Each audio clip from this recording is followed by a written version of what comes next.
श्री कृष्णाय नमः। वासुदेवाय नमः।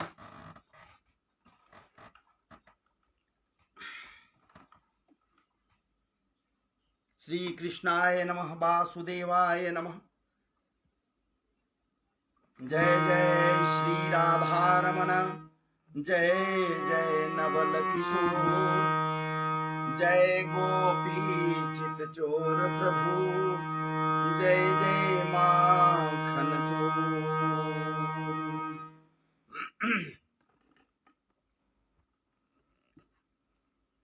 जय जय माखन चोर। श्री कृष्णाय नमः। गोविंदाय नमः। इसके पूर्व के वीडियो में आप समस्त भागवत भक्तों के आश्रय में आने का प्रयास किया, लाइव आकर आपको भक्ति परक सिद्धांतों की ओर आज के इस परम पवित्र माहौल में लेकर चलने का प्रयास किया, लेकिन तकनीकी गड़बड़ी के कारण मेरा वो वीडियो डिस्कनेक्ट हो गया और मैं पुनः आपके समक्ष उपस्थित होकर अपने हृदय के कुछ उद्गारों को, भावनाओं को या फिर अपने हृदय में उठते हुए प्रेमातिरेकित भावनाओं को आपके समक्ष रखने का प्रयास कर रहा हूं और उम्मीद है कि आप मेरे समस्त शुभेच्छु या फिर भगवत प्रेमियों या प्रेमी या फिर ठाकुर जी के आश्रय में जाने के निमित्त उनके लीला चर्चाओं के मध्य अपने आप को लाने के निमित्त भागवत भागीरथी में निमज्जित होने के लिए निश्चित रूप से आप तत्पर होंगे। इसमें तैयारी थोड़ी करनी है, इसमें तैयारी तो कुछ करनी नहीं है कि मुझे निमज्जित होनी है, मुझे शरीक होना है, पीना है, पाना है। अरे भैया, ये तो एकाएक पीने और पाने की बात हो जाती है। खूब पियो, खूब पियो, खूब पाओ, खूब पाओ, खूब पिलाओ, खूब पियो, खूब जितना बने उतना ले लो। और वो भी आज शरद पूर्णिमा। मैं कह रहा था कि दीन सुभग है, दीन सौरभ्यता संपन्न है। जब दीन इतना सौरभ्यता संपन्न है तो दीन में भगवान का रास नहीं हुआ है भैया। ये शरद पूर्णिमा है ना। शरद पूर्णिमा के रात्रि के बेला में, वो भी मध्य रात्रि में, भगवान वासुदेव श्री कृष्ण वृंदावन धाम के उन निकुंजन में जमुना जी के तट पर विहार की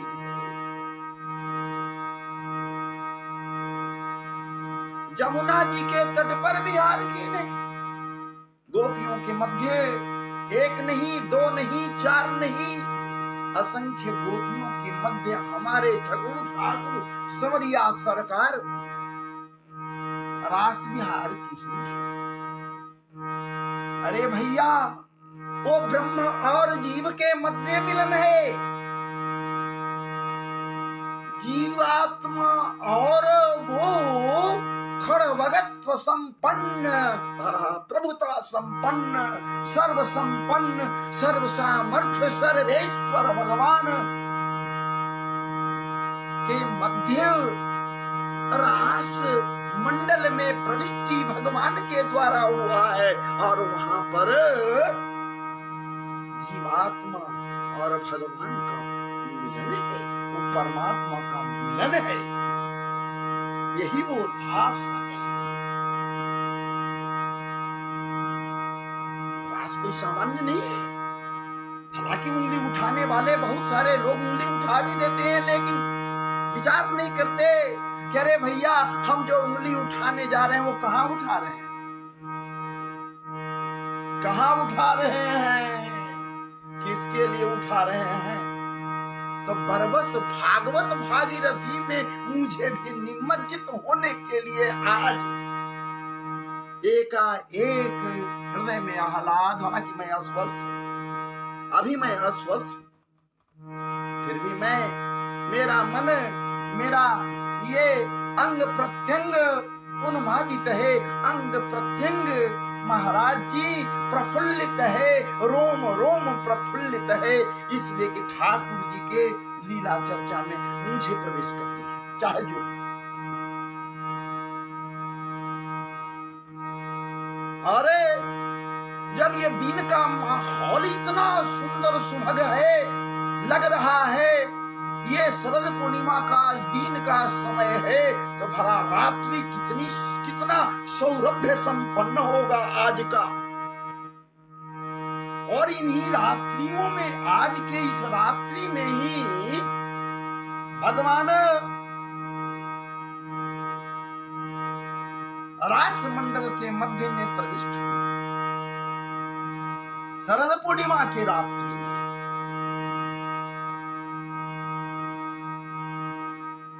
भागवत जी में आया है, उंगली उठाने वाले उंगली उठाते न रहे भैया, वो अलग बात है, लेकिन जहां पर भगवान शब्द आ गया, जहां भगवान शब्द लग गया, तो भगवान पर कहां कोई उंगली उठा सकता है। अरे विचार करो ना, जब ठाकुर जी भगवान तुम पर उंगली नहीं उठा सकते, तो तुम्हारी क्या विसात, हमारी क्या विसात कि हम लोग उनके ऊपर उंगली उठा सकते हैं।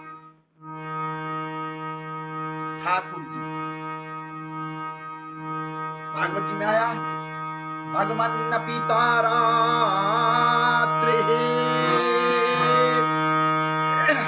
भगवान न पिता रात्रि, शरदोत फूल मल्लिका, वेक्षरन्तुं मनश्चक्रे, योग माया उपास्यता। भगवान न पिता रात्रि, भगवान न पिता रात्रि, भगवान शब्द लग गया। और जब भगवान शब्द लग गया, भगवान लग गया, तो भगवान न पिता रात्रि ही, रात्रियों का जिक्र है, रात्रि का जिक्र नहीं है, रात्रि का जिक्र तो है, लेकिन ता रात्रि ही, भगवान न पिता रात्रि, शरदोत फूल मल्लिका। इस रात्रि को भैया जो कुछ भी हुआ है ना, वो अलौकिक हुआ है, अद्भुत हुआ है और अद्वितीय हुआ है। जो कुछ है सब आश्चर्यजनक हो रहा है। इस रात्रि को शरद ऋतु है, शरद पूर्णिमा है, पूर्णिमा का रात्रि है, पूनम का चांद चमक रहे हैं, पूर्णिमा है। एकाएक ठाकुर जी का मन नहीं रास में प्रविष्टि के लिए बना, लेकिन ठाकुर जी चिरहरण के समय में गोपियों को यह आश्वासन दे बैठे थे कि बस ये आने वाले, ये जो अभी तत्काल आगे शरद पूर्णिमा आएगा, तो बस शरद पूर्णिमा की रात्रि में तुम्हारी समस्त कामनाओं की पूर्ति। सिर्फ एक दिन की बात नहीं है भैया, रात्रियों की बात है, तारात्रि, एक दो रात्रि की बात नहीं है।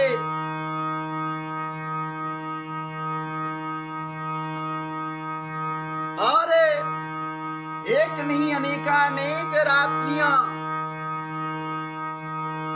रात्रि एक नहीं भैया, रात्रि के भी अनेक रूप है, अनेक नाम है। और समस्त के समस्त रात्रियां, समस्त के समस्त रात्रि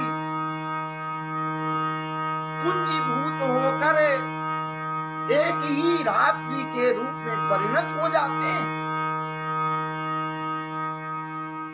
और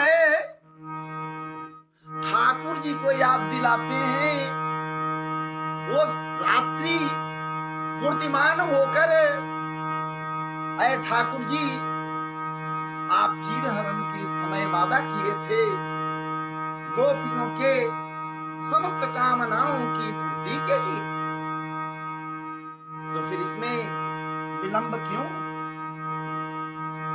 और भैया रात्रि है, और जब इस प्रकार से रात्रि ठाकुर जी के सामने अपने प्रस्ताव को मूर्तिमान होकर रखने का प्रयास करते हैं,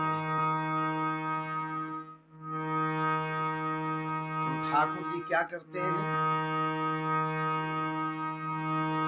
मन बनाते हैं। मन बने कैसे? रास विहार के लिए मन बने कैसे?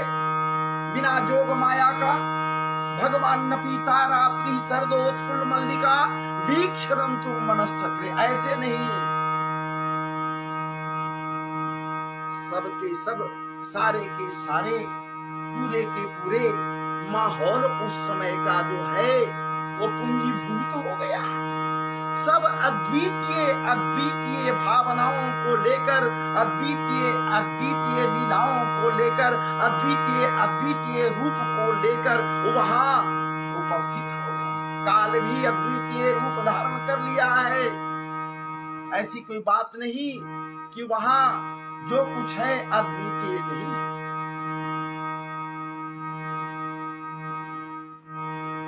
शीतल बयार या फिर बयारों में शीतलता, या फिर वातावरण मंद सुगंध से प्रपूरित है, और चांद की चटकीली चांदनी चहुओर व्याप्त है, ऐसा प्रतीत होता मानो पीले चादर को पूरा का पूरा वो परिवेश अपने ऊपर धारण कर लिया है। शीतलता, और फिर चंद्रमा के चटकीले चांदनी से किरणों से अमृत का बरसात हो रहा है, और परिवेश को, बड़ी सुंदर माहौल को ठाकुर जी जब देखते हैं, व्योम में मानो गुलाल मल दिया गया है, पोत दिया गया है, ऐसा प्रतीत होता। तो ठाकुर जी मन बनाते, भगवान न पीता रात्रि सर्दोत्फुल्ल मल्लिका। इतना ही नहीं, ठाकुर जी ये भी देखते मल्लिकादि वृक्षों, मल्लिकादि पुष्पों का बरमार है, वो पुष्प भी वहां पुष्पित हैं जिनको बसंत ऋतु में पुष्पित होना चाहिए। और ऐसे ऐसे पुष्प उस रात्रि के बेला में महाराज जी उस समय पुष्पित हैं, खिलखिला रहे हैं, बिहस रहे हैं, ये पुष्प प्रफुल्लित हैं। ये महाराज जी कोई सामान्य बात नहीं है, अलौकिक अद्वितीय बात है। इसलिए कि रात्रि के मध्य, एक तो रात्रि का समय है, रात्रि में जो पुष्प को पुष्पित होना चाहिए उसी को पुष्पित होना चाहिए था, लेकिन वो न पुष्पित होकर यहाँ तो महाराज जी बेली, चमेली, गुलदाउदी आदि जितने भी महाराज जी ये बसंत में पुष्पित होने वाले पुष्प है, वो भी शरद पूर्णिमा के उस रात्रि में पुष्पित है। चहुओर अपनी सौरभता को प्रसारित कर रहे हैं, सुंदर सुगंध से परिपूरित वातावरण हो गया है। भगवान पीता रात्रि सर्दोत्फुल्ल मल्लिका, मल्लिकादि पुष्प बसंत के पुष्प हैं, न कि शरद ऋतु के पुष्प हैं, और शरद काल में सब पुष्पित है। अर्थात ऐसा प्रतीत होता मानो समस्त के समस्त ऋतुएं उस रात्रि के बेला में वहां पधार गए हैं मूर्तिमान होकर ठाकुर को दर्शन करने के लिए। भैया है क्या? चूंकि है तो ये अभी शरद काल है, शरद ऋतु है, यदि शरद ऋतु मूर्तिमान होकर ठाकुर का दर्शन करे तो कोई अतिशयोक्ति नहीं है। लेकिन शरद काल में जब ठाकुर जी रास विहार में तल्लीन होने वाले हैं तो भला और ऋतुएं पीछे कैसे रहें? वो सारे के सारे ऋतु संवर्ग जितने और भी ऋतुएं हैं ये सब के सब मूर्तिमान होकर वहां निकुंज के मध्य, वहां निकुंजन में या फिर वृंदावन के ये जमुना जी के तट पर आसीन वो भी पहुंच गए। अब पूरा का पूरा वातावरण महाराज ऋतुमय हो गया। वो ऋतुएं जिनको नहीं आना चाहिए था उस समय शरदकालीन समा है, शरद ऋतु है, लेकिन फिर भी शरदोत्पल मल्लिका मल्लिकादि पुष्प या फिर वो वैसे वैसे महाराज जी वृक्षादि ये वैसे वैसे लता पत्रादि भी अपने आप को प्रफुल्लित कर लिए जिनको शरदकालीन बेला में नहीं प्रफुल्लित होना चाहिए था। लेकिन सब अद्वितीय हो रहा है, सब कुछ अलौकिक हो रहा है, इसलिए कि भगवान को जीवात्माओं से मिलन करनी है, भगवान में जीवात्माओं को रमण करनी है और भगवान को जीवात्माओं में रमण करनी है। ये बात तय है। कोई भी जीवात्मा, कोई भी जीव तभी वो रमण विहारी में रमण करेगा जब महाराज जी समस्त कामनाएं, समस्त भावनाएं, समस्त के समस्त कुसंस्कार आदि, समस्त के समस्त कुविचार आदि ना रूप में जो वो ओढ़े हुए वस्त्र है उनका निचोड़ न दे, उनको उतार न दे, उनको वो जला न दे, उनको वो मिटा न दे, तब तक ठाकुर जी के पास वो कैसे पहुंच सकता है? उनकी कृपा को कैसे पा सकता है? चीरहरण में कोई ठाकुर जी ये सूती या रेशमी वस्त्रों का हरण थोड़े किए, अरे ठाकुर जी तो चीर हरण किए, उस चीर का हरण किए जिसको ओढ़कर समस्त के समस्त गोपियां नग्न होकर अर्थात कामनाएं, भावनाएं, अर्थात कुत्सित विचार आदि, अहंकार आदि जो चीर हैं उनको ओढ़े हुए हैं और ठाकुर जी उनको हरण कर दिए, निष्काम कर दिए, कोई कामना नहीं रह गया गोपियों के मन में। और जो निष्काम हो जाता है ठाकुर जी उसी के होकर रह जाते हैं। जो निष्काम हो गया ठाकुर जी उसी के होकर रह जाते हैं, इसमें कोई दो राय नहीं है। और ठाकुर जी से यहाँ रास मंडल में सबको प्रविष्टि पानी है तो सबको बुलानी पड़ेगी। जोग माया को आवाहन किए और बिना जोग माया के ठाकुर जी का मन बने कैसे? मन पर तो अधिकार जोग माया का है। भगवान न पीता रात्रि सरदोत्फुल्ल मल्लिका वीक्षरंतु, खूब मन से देखिन है, समझिन है, बूझिन है ठाकुर जी, लेकिन इनको न समझना है न बूझना है। अरे क्या समझेंगे? समझ भी यही है, बूझ भी यही है, सब कुछ तो यही है, भावना भी यही है, भावनाएं भी यही है, सब कुछ तो यही है, सर्वेश्वर है।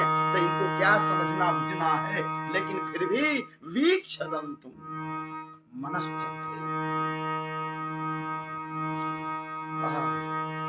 जोग माया में उपासित। अब दूसरा कोई रास्ता नहीं है अमर बनाने के लिए, जोग माया का आश्रय लेनी होगी। और जोग माया कोई और नहीं है, प्रिया जी है, राधा रानी है। जब तक राधा रानी नहीं होती है, राधा रानी नहीं आती है, तब तक भला रास कैसे रचे, रास मंडल कैसे बने? और जब रास मंडल नहीं बनेगा तो फिर ठाकुर जी की प्रविष्टि कैसे? इसलिए उस अद्वितीय समय में भगवान वहां पर खूब तन्मय होकर देखिन है तदोडुराज ककुभ करेर मुखं प्राच्या विलिम्पन्न ऋणेन संतमयी सचर्षणीनां बुदगा छोचो ब्रजं प्रिय प्रियाया इव दीर्घ दर्शन प्रिय प्रियाया इव दीर्घ दर्शन खूब देखिन ठाकुर तदोडुराज राज को भी देखिन ऐसा प्रतीत हो रहा था मानो ये चंद्रमा ये प्राची दिशा में व्योम को लालिमा से युक्त कर दिया, कुमकुम को मल दिया हो, सर्वत्र कुमकुममय हो चुका है।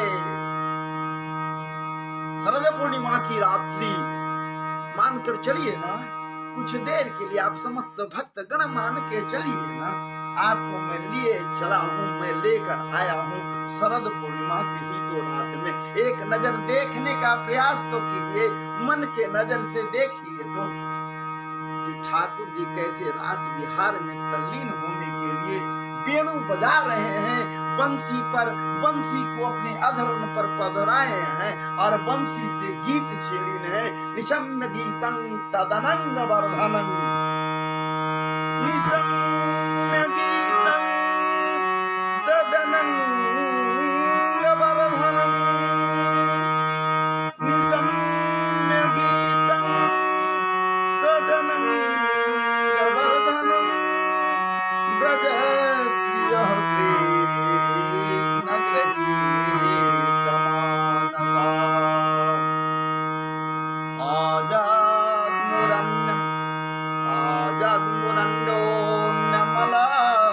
आजाग्मुरन्नोन्नमलाक्षितोद्यमा सयात्रकान्तो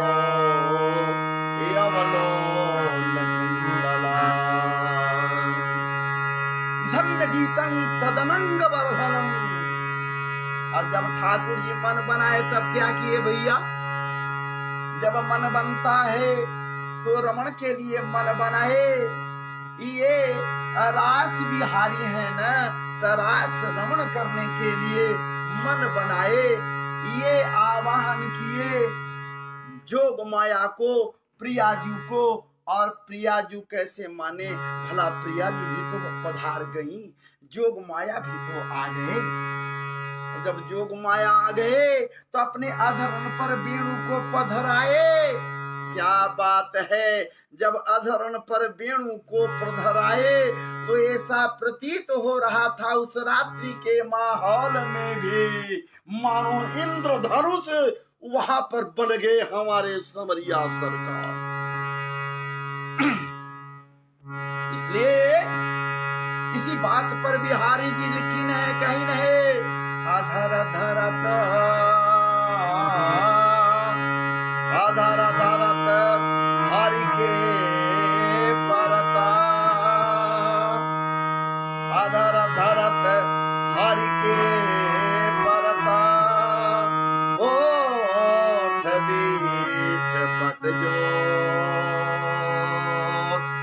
अधर धरत हरि के परता, ओठ दीठ पट जो,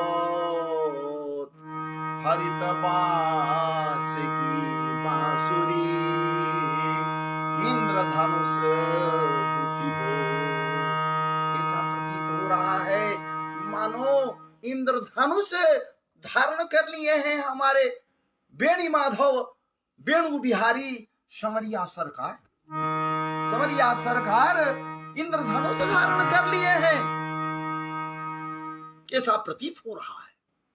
तब निशम्य गीतं तदनंग वर्धनम, और वेणु से जब गीत छेड़ते हैं, जब स्वर स्वरित होता है भैया, ये तो जब स्वरित करते हैं अपने स्वर को तो फिर क्या कहने की बात है। वो वेणु गीत में आया है बरहा पीडं, बरहा पीडं नटवर बपू का, बरहा पीडं नटवर बपू कर्णयो कर्णिकारं बेव्रतवासः कनक कपिशं वैजयन्तीं शमालाम्। रंध्राण वेणुरधर सूधया पूरयं गोपवृन्दये वृन्दारण्यं सपदरमणं स्वामिसद्गीतकृति। जब सरिया सरकार अपने अधरों पर वेणु रखकर पधराते हैं तो महाराज जी स्वर जब स्वरित होता है, वेणु के छिद्रों से स्वर जब स्वरित होता है तो वो स्वर जब सर्वत्र चहुदिशी प्राची पश्चिम समस्त दिशाओं में वो जब प्रस्तरित होता है वो, तो उसमें एक महाराज जी काम बीज है, बीज मंत्र है, क्लिंग का उच्चारण होता है। Cling cling. और जब क्लिंग वो काम बीज मंत्र है, और बीज मंत्र सिर्फ उसी के लिए है, ये काम बीज मंत्र जो ठाकुर जी का है, उन्हीं गोपियों के लिए, उन्हीं के लिए। और जो सुनती हैं वो विमुक्त हो जाती हैं, वो ठाकुर के प्रति अपने आप को लगा लेती हैं। और जब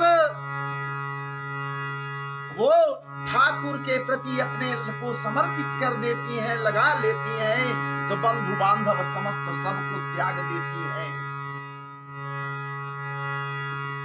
निशम्य गीतं तदनंग वर्धनम, रजस्त अनंग वर्धन हुआ, काम काम का वर्धन हो गया, कामनाएं बढ़ गई। अब आप कह सकते हैं कि भैया जब काम है ही नहीं तो काम बढ़ेगा कैसे? ठाकुर जी जब चीर हरण के समय समस्त काम रूपी वस्त्र का हरण कर लिहिन, कामना रूपी वस्त्र का हरण कर लिहिन, तब फिर काम कहां से वृद्धि हो गया? आप क्या वहां पूछने वाले कथा के मध्य सुखदेव जी महाराज से परीक्षित जी भी इस बात को जानना चाहते कि आखिर जब काम का वर्णन अब कहां से हो गया? अरे जब इस कथा को श्रवण करने से काम नाश हो जाता है, कामनाएं समाप्त होती हैं, तो काम का वर्धन गोपियों के मन में कैसे हो गया? जब ठाकुर जी चीर हरण के समय समस्त कामनाओं का हरण कर लीन है। महाराज जी सबसे बड़ी बात यहाँ पर है, हरण हो गया है, निष्काम है गोपियां, तब तो ठाकुर जी को वो बीज मंत्र अपने वेणु से प्रस्तरित करना पड़ा, चूंकि कामनाओं को जगाना पड़ा। जो निष्काम है उनके हृदय में काम देना पड़ा, काम के वशीभूत कराना पड़ा। जब तक कामनाएं नहीं जगेगी तो फिर ठाकुर के प्रति प्रेम की प्रगाढ़ता कैसे बढ़ेगी? ये काम कोई लौकिक नहीं है महाराज जी, ये कामनाएं उनके हृदय में जो जगी है, गोपियों के हृदय में, वो कोई लौकिक कामनाएं नहीं है, ये तो पारलौकिक कामनाएं हैं। वो ठाकुर जी को पाने की लालच है, लाल्यता है, लग्न है, उत्कंठा है, उत्प्रेक्षा है, आह्लादिता है ठाकुर जी को पाने के लिए। कामनाएं यदि जगी हैं तो ठाकुर जी को पाने के लिए। अगर गंदा काम करने के लिए मन में कोई भावना जगे, गंदा काम करने के लिए अगर आह्लादित कोई हो जावे, गंदा काम करने के लिए उन्मादित कोई हो जावे, तो ये काम निर्मूल है। लेकिन वही कामना यदि जग जावे, ठाकुर जी के चरणों की सेवा में लगने के लिए यदि कामनाएं जग जाए तो और क्या चाहिए? और वो गोपियां व्यग्र हो जाती है, बिललाने लगती हैं, ठाकुर जी के समीप जाने के लिए ललचाई निगाहों से द्वार की ओर देखते हुए दौड़ पड़ती है। महाराज जी जो जिस कार्य में लगी हुई है सब उस कार्य को छोड़ देती है, त्याग देती हैं। जो कामनाएं, जो काम, जो कुछ भी हो रहा है सब छोड़ देती हैं, क्योंकि यहाँ तो निशम्य गीतं तदनंग वर्धनम, अनंग का वर्धन हो गया है। कामनाएं बढ़ गई हैं, अनंग वर्धनम ब्रज स्त्री कृष्ण गृहीत मानसा, कृष्ण को ग्रहण करने के लिए मन में जो उत्कंठाएं जगी हैं वो महाराज जी तीव्रतर होती जा रही हैं। वो दौड़ पड़ती हैं तो दौड़ते समय उनके कानों में जो कुंडल है वो हिल रहे हैं। ऐसा प्रतीत हो रहा है कि सांस प्रश्वास को छोड़ते हुए दौड़ती हुई आ रही है। जमुना जी को नित्य निकुंजन कृष्ण गृहीत मानसा आजन्मुरन्नमलक्षितोद्यमा स्वयत्र कांतो जवलोल कुंडल। ये कुंडल महाराज जी कपोलन पर ऐसे हिल रहे हैं मानो बिजली दमक रहे हों। उस चांद के चटकीली चांदनी में भी मानो विद्युत महाराज संपात हो रहा है। इस प्रकार से हिलते हुए कुंडल में चमक, क्या बात है। ब्रज स्त्री कृष्ण गृहीत मानसा आजन्मुरन्नमलक्षितोद्यमा स्वयत्र कांतो जवलोल कुंडल दृष्ट्वा कुमुद्वन्तमखण्ड मण्डलम् रमानुनाभं नवकुङ्कुमारुणम् वनं च जतकोमलगोभिरञ्जितं जगौकलं वामदशा मनोहरम्। सर्वत्र सब दिशाएं चारों तरफ मनोहरता से महाराज जी ओतप्रोत है उस समय का वातावरण।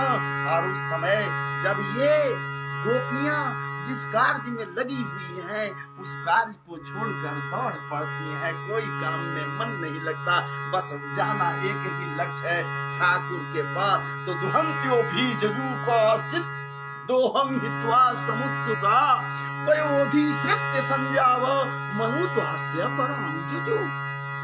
क्या बात है महाराज जी। हम लोग भी कोई काम करते हैं ना, मन को लगाते हैं ना, अब बीच में कोई ऐसा कार्य याद आ जाता है तो उस कार्य को छोड़कर दौड़ पड़ते हैं महाराज जी।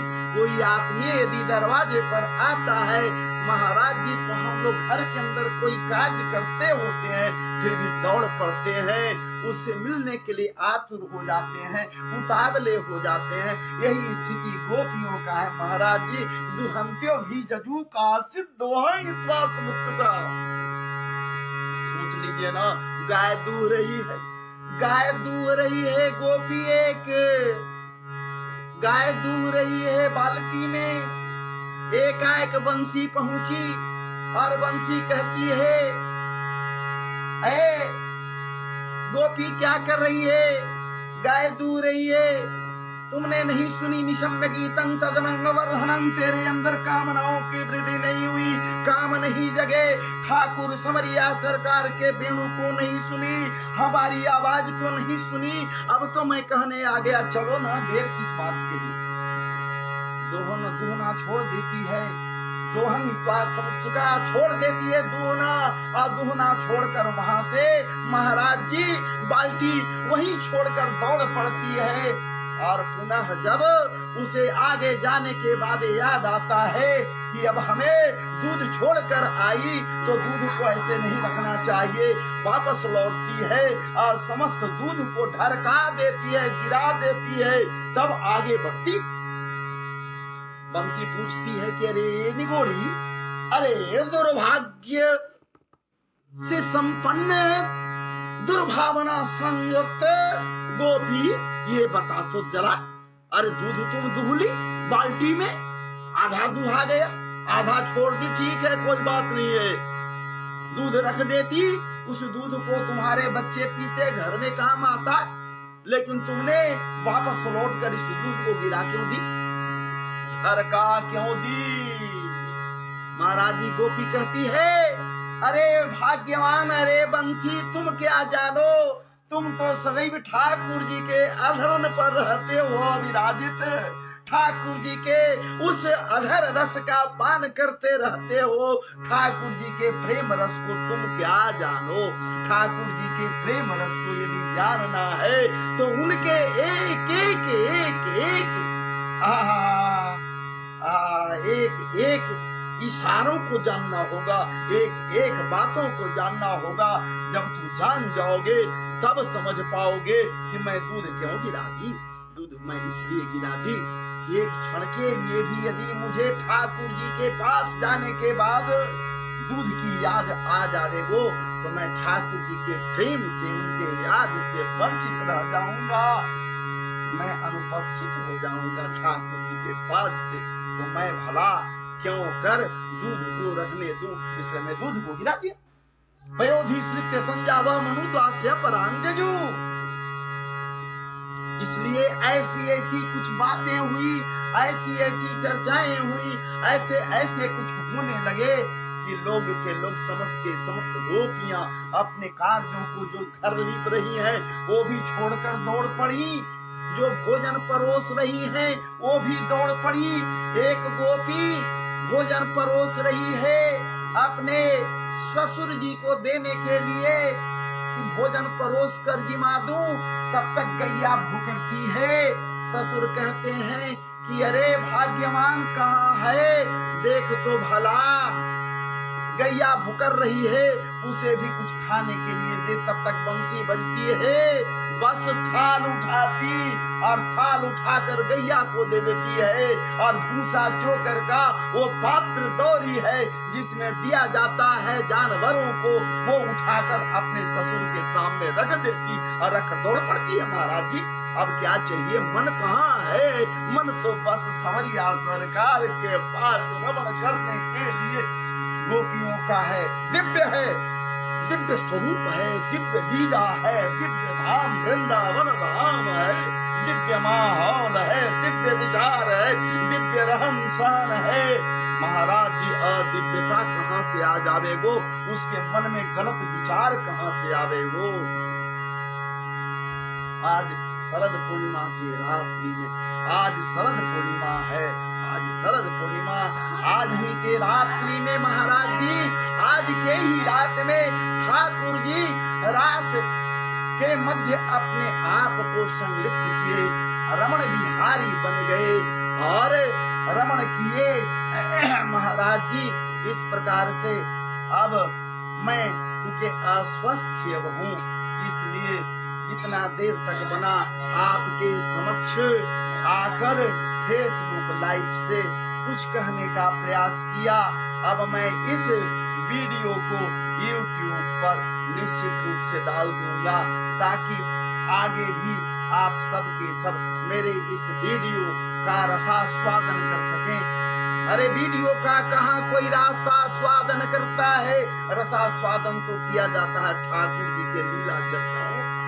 तो चलिए आइए, जय जय श्री राधे, जय जय श्री राधे, जय जय श्री राधे, वृंदावन बिहारी लाल हमारी झोलवा में बताया काची है, नहीं रहेगा।